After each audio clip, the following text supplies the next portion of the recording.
Vous vous souvenez de Lisa Kelly dans Ice Road Truckers?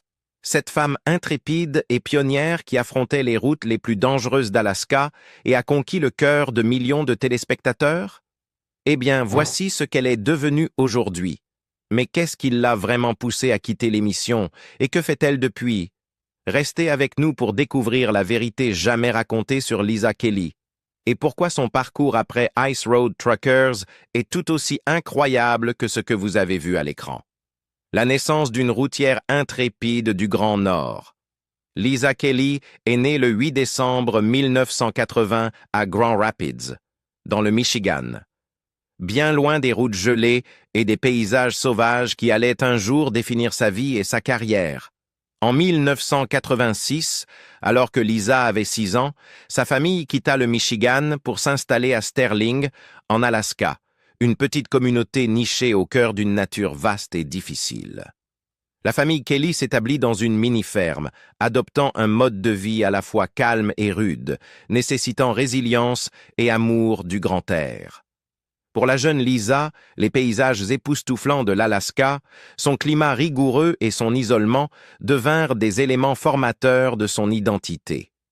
Vivre à Sterling signifiait que rien n'était simple. Il fallait conduire jusqu'à une autre ville pour acheter de quoi manger. Et les luxes modernes étaient rares. Ses parents travaillaient dans le domaine médical, mais leur carrière ne l'attirait pas. Plutôt que de suivre leur voie, elle ressentit le besoin d'explorer ses propres passions. En grandissant à la fin des années 1980 et au début des années 1990, Lisa se sentait attirée par les activités en plein air et tout ce qui était mécanique. Elle manifesta très tôt une fascination pour les moteurs, les machines et les véhicules, captivée par leur puissance et la liberté qu'ils incarnaient. Durant son adolescence, à la fin des années 1990, Lisa occupa divers petits emplois pour gagner son indépendance. L'un de ses premiers postes fut dans une station-service locale où elle cumulait les tâches, caissière, barista et remplisseuse de propane. Cette expérience lui donna le goût du travail acharné et la capacité de s'adapter à toutes sortes de défis. Après avoir terminé le lycée vers 1999, Lisa retourna dans sa ville natale du Michigan pour faire des études supérieures. Elle s'inscrivit à Cornerstone University à Grand Rapids cette même année, choisissant d'étudier la biologie. Mais le cadre académique traditionnel ne convenait pas à son esprit libre. Après seulement un semestre entre 1999 et 2000, elle conclut que l'université n'était pas faite pour elle. Lisa expliqua plus tard dans des interviews qu'elle ressentait un fort appel de l'Alaska, ce mode de vie rude et ses opportunités d'aventure qui avaient marqué son enfance. De retour en Alaska en 2000, Lisa envisagea une formation spécialisée dans une autre ville, mais y renonça, influencée par une nouvelle relation amoureuse qui la poussa à rester près de chez elle. Ses projets académiques mis de côté, elle se concentra sur la construction de sa vie et de sa carrière en Alaska. Elle devait subvenir à ses besoins et se mit à chercher un emploi stable. Au début des années 2000, Lisa trouva un travail comme livreuse de pizza et réalisa rapidement qu'elle aimait être sur la route. Cette expérience fit naître en elle une passion pour la conduite qui allait bouleverser sa vie. Elle enchaîna ensuite avec un poste de livreuse pour une boulangerie, sillonnant les routes et chemins de l'Alaska en fourgonnette.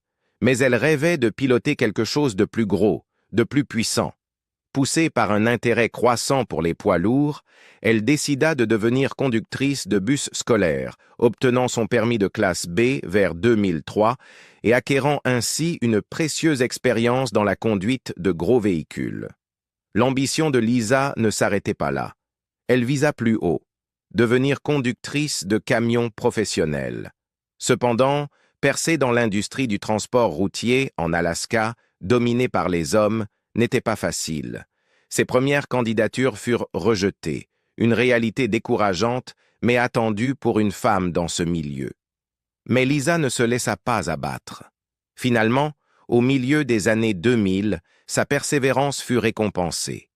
Lisa décrocha un poste chez Carlyle Transportation, une entreprise de transport réputée pour ses opérations dans les zones les plus dangereuses et reculées d'Alaska. Dans un premier temps, elle fut affectée à la conduite d'une fourgonnette transportant de petites charges tout en gagnant la confiance de l'entreprise. Mais Carlyle reconnut rapidement son potentiel et lui offrit une formation sur leur camion, lui permettant de développer les compétences nécessaires pour affronter les routes impitoyables de l'Alaska. Dans ses interviews, Lisa a souvent évoqué la difficulté de se faire accepter comme femme dans le milieu du transport routier. Elle résumait ainsi: « J'ai dû travailler 2 fois plus dur, je devais porter mon poids et celui des autres, et accomplir le travail aussi vite, voire plus vite. » Comment Ice Road Truckers a lancé une légende? Lorsque Lisa Kelly est montée pour la première fois dans la cabine d'un semi-remorque pour l'émission Ice Road Truckers de la chaîne History en 2009, peu de gens, et surtout pas Lisa elle-même, auraient pu imaginer à quel point sa vie allait changer. Dès ses débuts dans la saison 3, en tant que seule femme parmi des routiers aguerris, son histoire a pris un tournant inattendu. Sa première apparition fut révolutionnaire. Jusqu'alors, l'émission s'était concentrée sur des hommes affrontant les routes glacées du Canada. Lorsque la production s'est déplacée en Alaska pour la saison 3, Lisa s'est imposée comme une présence audacieuse et rafraîchissante. Avec ses cheveux blonds, son énergie juvénile et sa détermination farouche, elle a brisé les stéréotypes et obligé le public à redéfinir ce qu'est un routier. Lisa a reconnu plus tard que les producteurs la voyaient d'abord comme un atout visuel et voulèrent la présenter comme une blonde écervelée. Elle s'est opposée à cette image, déterminée à prouver qu'elle était bien plus que cela. Une professionnelle compétente et résolue. Son entrée dans la série s'est faite par hasard. Son patron chez Carlyle Transportation, où elle conduisait déjà sur les routes dangereuses d'Alaska, lui a demandé un jour si elle voulait passer à la télé. Sans savoir dans quoi elle s'engageait, Lisa a accepté. Elle a signé un contrat avec la chaîne History, s'est retrouvée devant les caméras et sa vie a basculé. Les téléspectateurs sont rapidement tombés sous le charme de son authenticité. Elle était sincère, réelle, n'hésitait pas à admettre ses erreurs ou à montrer ses peurs. Mais elle faisait aussi preuve d'un courage impressionnant. Saison après saison, Lisa affrontait les mêmes conditions glaciales que ses collègues masculins, bravant le froid extrême, les pannes mécaniques et des dangers de mort. Après avoir participé aux saisons 3, 4 et 5, entre 2009 et début 2011, Lisa a pris la décision difficile de se retirer avant la saison 6 en 2012. Selon le producteur Tom Beers, elle avait reçu une offre pour revenir mais avait décliné. Lisa expliqua qu'elle était épuisée par les exigences du tournage, notamment après avoir participé au spin-off IRT Deadliest Roads. Elle avait besoin de repos, mentalement et physiquement. Mais les fans n'ont pas dû attendre longtemps. En 2013, Lisa fit son retour dans la saison 7, cette fois en quittant Carlyle pour rejoindre Polar Industries, dirigé par un autre membre de l'émission, Mark Kohakewicz. Tournée entièrement au Canada, cette saison représenta un nouveau défi. Elle s'y illustra à nouveau, prouvant que ses compétences n'avaient pas faibli. En 2015, Lisa franchit une nouvelle étape en s'associant à Darrell Ward, autre favori des fans. Ensemble, ils fondèrent leur propre entreprise de transport qui fut mise en avant dans les saisons 9 et 10. Leur duo devint l'un des points forts de la série, mêlant l'approche disciplinée de Lisa à l'audace de Darrell. Mais en 2016, un drame survint. Darrell Ward mourut dans un accident d'avion alors qu'il se rendait au tournage d'une nouvelle émission. La communauté d'Ice Road Truckers fut bouleversée et Lisa profondément attristée. Malgré cette perte, Lisa poursuivit leur activité en 2017, durant la saison 11, prouvant une fois de plus qu'elle pouvait surmonter l'impossible. Plus tard dans la saison, Reno Ward, le fils de Darrell, vint lui prêter main forte pour faire perdurer leur entreprise jusqu'à la fin de l'émission. Lisa laissa également son empreinte dans le spin-off IRT, Deadliest Roads, diffusé entre fin 2010 et 2011. Lors de la première saison, elle parcourut l'Himalaya en Inde avec Rick Yem, Dave Redmond et Alex Debogorski. À plus de 4000 mètres d'altitude, elle conduisit sur des routes en falaise parmi les plus dangereuses du monde. Elle fut la seule à accomplir l'intégralité du parcours himalayen, gagnant ainsi une reconnaissance internationale.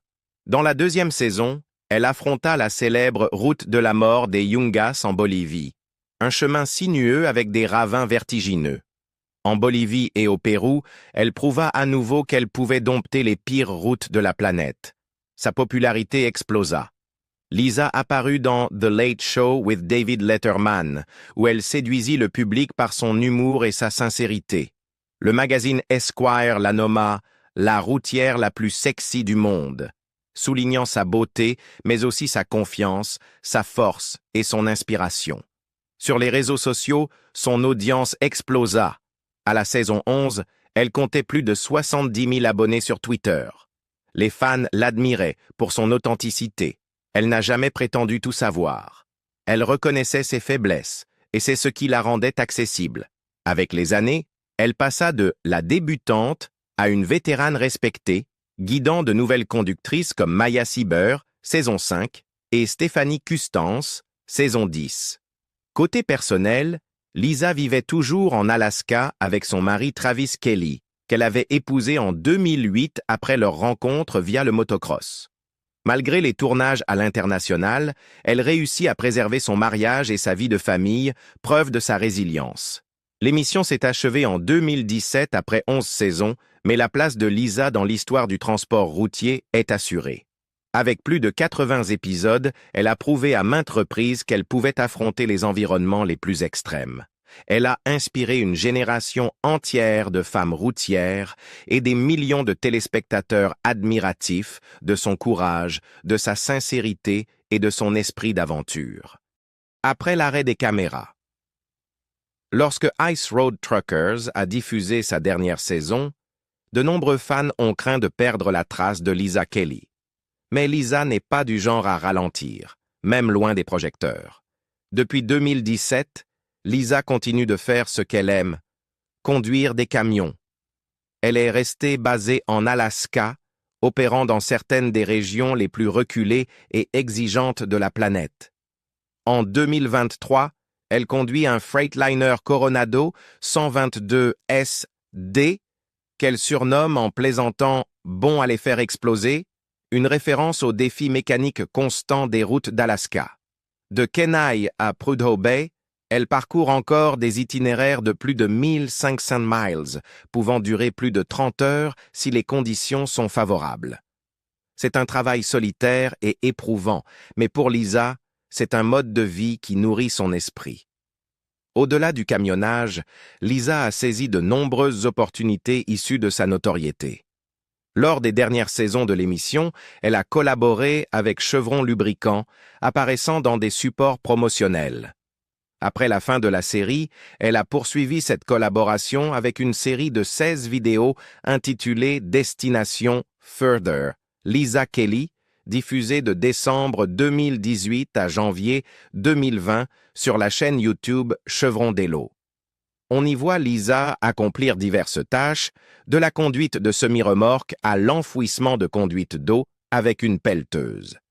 En 2023, Lisa a également prêté sa voix au jeu PC Alaskan Road Truckers, disponible sur Steam, introduisant une nouvelle génération de fans au monde difficile du transport routier en Alaska.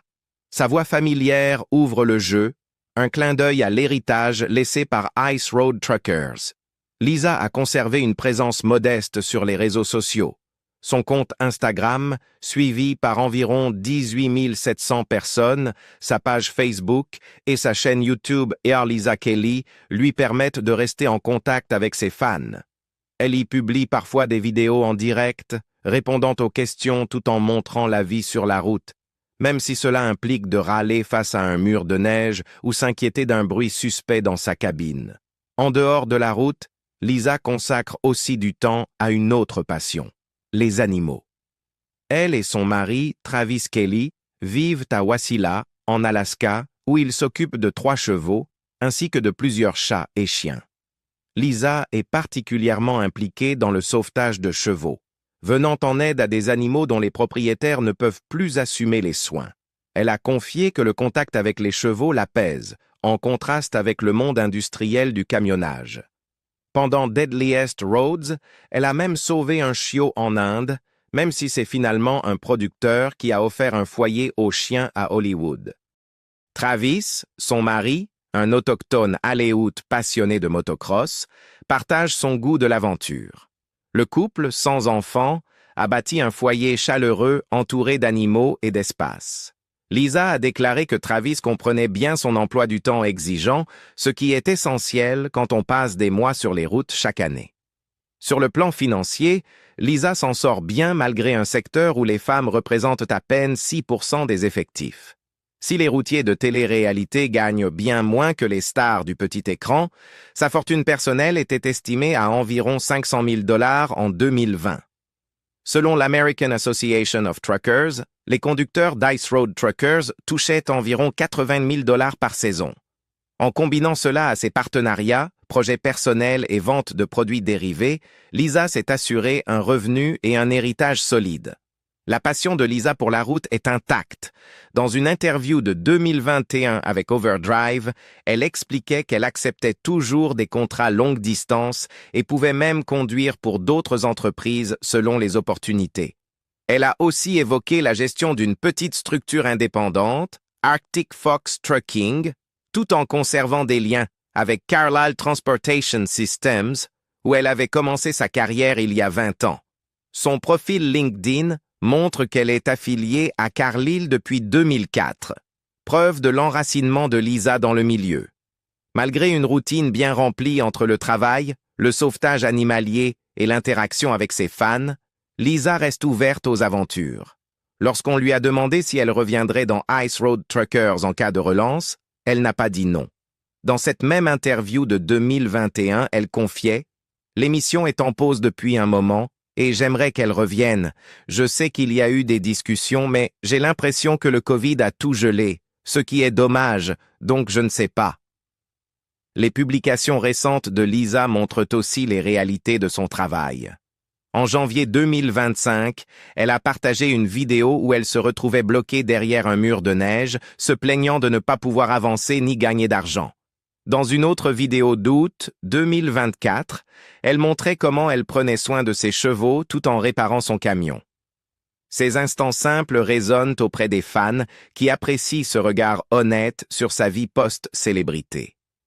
La carrière de Lisa après Ice Road Truckers est en réalité le prolongement parfait de son histoire. Elle continue d'affronter les longs hivers rigoureux d'Alaska, où la neige persiste jusqu'en avril et où les routes glacées restent imprévisibles. En 2021, elle expliquait que même si certaines routes avaient été améliorées, le métier restait dangereux, surtout au printemps lorsque les conditions deviennent instables. Selon ses propres mots, c'est un mode de vie un peu instable, mais elle semble y prospérer. Lisa a aussi adopté un mode de vie minimaliste. Après des années passées dans des cabines de camions exigus, simplifier son quotidien lui semble naturel. Moins de distractions, plus de temps pour l'essentiel. Conduire, s'occuper de ses animaux et profiter de la liberté qu'offre l'Alaska. Pendant ses moments libres, Lisa continue de s'adonner à ses premières passions. Motocross, parachutisme, équitation, snowboard et même deltaplane. Elle reste une mécanicienne accomplie, fière de réparer sa moto ou diagnostiquer une panne sur ses camions. En 2023, elle travaillait toujours sur les routes nordiques, livrant des cargaisons essentielles aux industries pétrolières et gazières de l'État. À travers tous ces changements, Lisa Kelly est restée fidèle à elle-même. Elle n'est jamais devenue une célébrité tape à l'œil et les fans l'admirent pour cela. Qu'elle réponde à des commentaires sur YouTube ou rencontre des routiers dans un salon en Écosse, elle privilégie le lien humain à la notoriété. Ice Road Truckers a fait bien plus que propulser Lisa Kelly à la télévision. De la livraison de pizza à la conduite de bus scolaires, jusqu'au transport de charges gigantesques sur des rivières gelées, son parcours a été aussi authentique qu'inspirant. Mais qu'en pensez-vous? Si Ice Road Truckers revenait à l'écran, Aimeriez-vous voir Lisa former une nouvelle génération de femmes routières? Et si cette histoire sur Lisa Kelly vous a plu, n'oubliez pas d'aimer, de vous abonner et d'activer la cloche pour ne rien manquer de nos prochaines immersions dans les récits réels de vos légendes préférées de la télévision.